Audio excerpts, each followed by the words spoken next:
are now going to invite three of our Syrian colleagues who you've just heard a little bit from, Samir, Salam, and Amr, to please come up on stage to just give us some reflections. And while they're coming up, I just wanted to point out, the point of these lightning rounds, and I hope you enjoyed that as much as I did. Not only do you get to see, very quickly a broad spectrum, which helps our, limited attention spans of the modern day, but it also shows you very easily the overlap and the opportunities for collaboration and working together on bigger projects. So I hope that that has become clear today. And with that, Samir, please, why don't you go ahead and begin the reflections if your mic is working. Well, let me get ready first. Or should we do ladies first? Oh, okay. Salam, please, ladies first. Oh, okay. So reflections on the summit or on? All of the above. Okay.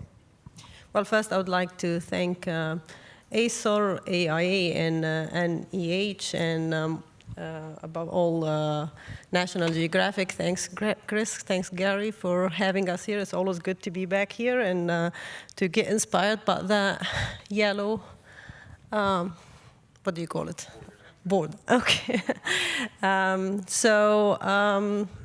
It is a great opportunity for all of us to meet here and to show our work and learn about each other's work. I mean, 20 people who just presented here, it tells you, like the great will to help and to act on the crisis of destruction, Syria in particular and other parts of the Middle East. To me, I just want to stress first the importance that many people touched upon on the importance of heritage as human rights. It's the destruction of cultural property is a human rights violation, and that entails the destruction of identity of people in Syria, Iraq. The uprooting of people, elimination of historical continuity and traditions, heritage that survived for thousands of years. The other thing I want to emphasize is this is a crisis. It's unprecedented, like in the scale. In modern time in this part of the world, and probably worldwide, we can say since the Second World War. So I would just like to stress that it seems most efforts are focused either on the post-conflict, preparation, or some kind of protection using especially technologies, geospatial analysis, laser scanning, and other methods that we just learned about. It is important to extend our efforts to our colleagues on the ground, especially in areas that are not reached through public institutions with the Directorate General of Antiquities and Museum in Syria. So we should also, reach out to our colleagues or respond to the reach out from our colleagues in opposition-held areas, and a lot of these people who are in desperate need for help to protect sites and heritage. I would encourage also all of us here, especially people with links to institutions and governments, to basically engage with their governmental institutions, especially people in the State Department, for example. Where are we from political talks on what's going on in Syria? There's a lot going on right now along the southern borders of Turkey, along the Jordanian borders, preparations. Where are we from talks with the OD, with these new coalitions, preparedness, especially for Syria and Iraq? Are we talking, to our, like respective governments and military actors. Also, especially for Iraq, first aid, like we need to focus on first aid. For example, Kirkuk has been recaptured. What has been done for Kirkuk? Where is the preparedness? Where is the first aid plan?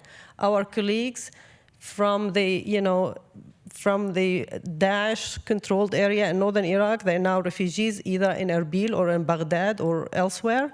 They are in desperate need for this preparedness. That's in Iraq, same applies to Syria. Again, I want to probably emphasize the need for systematic investigation of illicit trafficking, not only like collecting media information or using satellite imagery to say sites are looted. That is, that's a great effort. I think it's not enough. We need systematic investigation of looting. Thank you, Salam. Samir, please. Okay, it works. Good news. Well, I would have 5 messages to deliver. The first one is about the general public attention, and it is very important. Never the press has been speaking so much about Syrian cultural heritage. Never before ICOMOS has received so many requests for interviews. This has really skyrocketed. I was interviewed by a radio station in South Africa, by a TV of Dubai, by a journalist from Norway, and I'm not giving all the lists. Which means that the general public has paying a lot of attention of what is going on, and it needs, this public needs answers and action from us, from every stakeholders.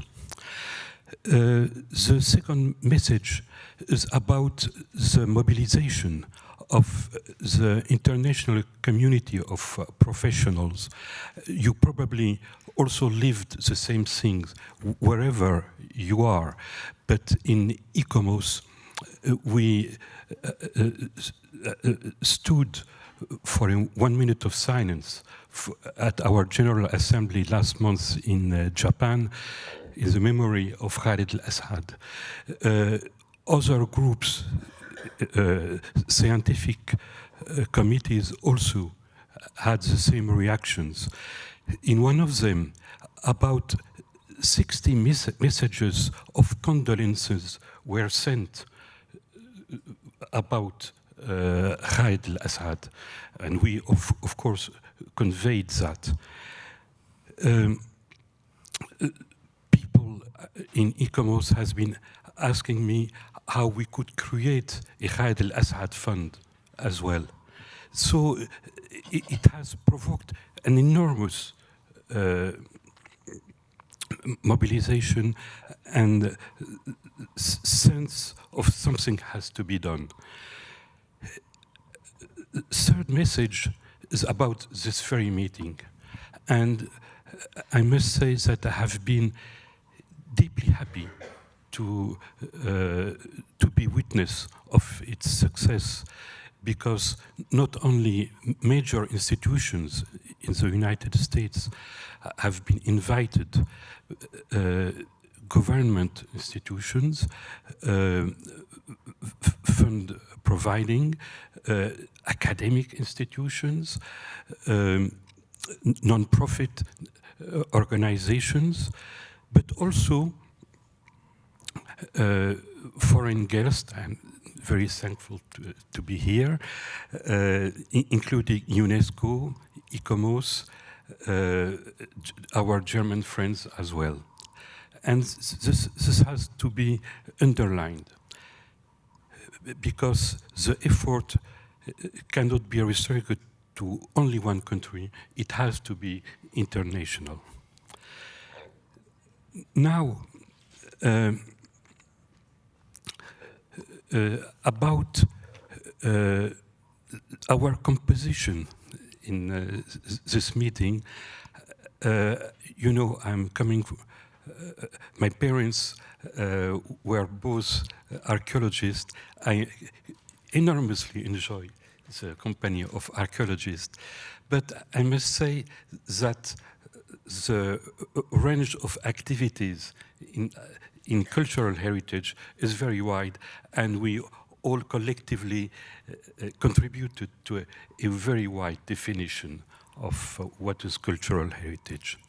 And finally, when we speak about Syria and Syrians, I must say that I am somehow distressed to hear the word Syrians. Let me explain. Syrians are not just a collection of individuals. They have been able to produce professionals. They have been able to produce organizations, academic organizations, scientific organizations, technical organizations. We are no more in a colonial stage.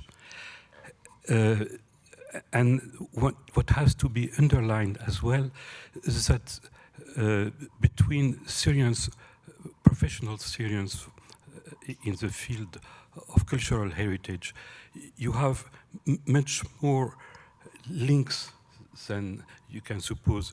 Whatever are the political orientation when it comes to the safeguard of cultural heritage, they feel that have a lot of in common.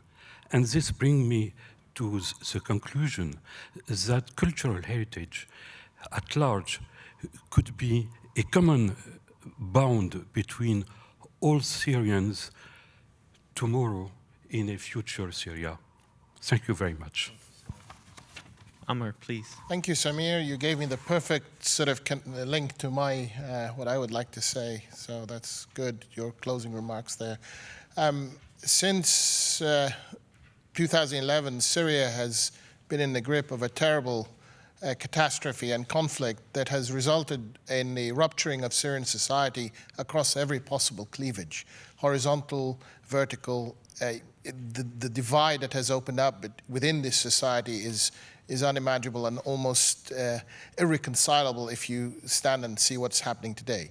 Yet, despite this huge gulf that has opened up between different factions and groups, broadly opposition and regime if you want, yet on both sides, I know that there are those who are dedicated to the protection of cultural heritage. Both on the regime side, they're risking their lives trying to do this job, and on the opposition side, going out there doing what none of us are even able to imagine doing, putting their lives at risk doing this kind of work. And they are the heroes. They're the guys out there on the ground doing this kind of work every day. And for me, the fact that despite this terrible difference between them, this huge gulf, that there are still people on both sides that still give value to cultural heritage, tells me how important this shared common history is. It's the only glue left that is holding this society together, and that is why it is so vital that we preserve it. And so, for me, the efforts by groups like yourselves, organizations who have essentially, theoretically, you have better things to do, and yet you're giving up your time to come here, to listen to us, to speak, to engage in trying to find ways to help Syria save this cultural heritage, not just for the Syrian people, but also for the rest of the world, because it is our world history as well, is, for me, very important and very moving, and I thank you all for that. To me, this conflict will end one day, and Syrians are going to have to find ways to reach across the divide, reach across what has essentially they've been fighting for all these years, and they're going to have to try and find common bridges that they can connect again. And by saving this cultural heritage, I think this cultural heritage will be able to act as this bridge. So for me, saving Syria's past is also saving its future as well. Thank you.